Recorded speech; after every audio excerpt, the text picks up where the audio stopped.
ఉన్నది ఒకటే జీవితం, మనసు చంపుకొని కాదు, మనస్ఫూర్తిగా జీవించు మిత్రమా.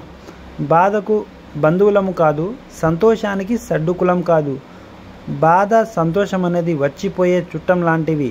బాధలు ఉన్నాయని బాధకు బందీ అవ్వకు. ఎంత బాధ ఉన్నా మన పెదవులపై చిరునవ్వు వస్తే మనకు చాలా ప్రశాంతతను ఉంటుంది. మనిషి భూమిపై తన ధనాన్ని లెక్కిస్తూ ఉంటాడు. నిన్నటికి ఈరోజుకి నా ధనం ఎంత పెరిగిందని. పైనుంచి దేవుడు నవ్వుతూ మనిషి ఆయుష్ లెక్కిస్తూ ఉంటాడు. నిన్నటికి ఈరోజుకి నీ ఆయుష్ ఎంత తగ్గిందని. జీవితంలో ఎదురు దెబ్బలు తగలడం మన మంచికే. కాలికి తగిలే దెబ్బ ఎలా నడవాలో నేర్పిస్తుంది. కడుపు మీద తగిలిన దెబ్బ ఎలా కష్టపడాలో నేర్పిస్తుంది. మనసుకు తగిలే దెబ్బ ఎదుటివారితో ఎలా ఉండాలో నేర్పిస్తుంది. బ్రతుకు మీద తగిలే దెబ్బ ఎవరిని నమ్మాలో నేర్పిస్తే, జీవితం మీద తగిలిన దెబ్బ ఎవరిని ఎలా ఎదుర్కోవాలో నేర్పిస్తుంది.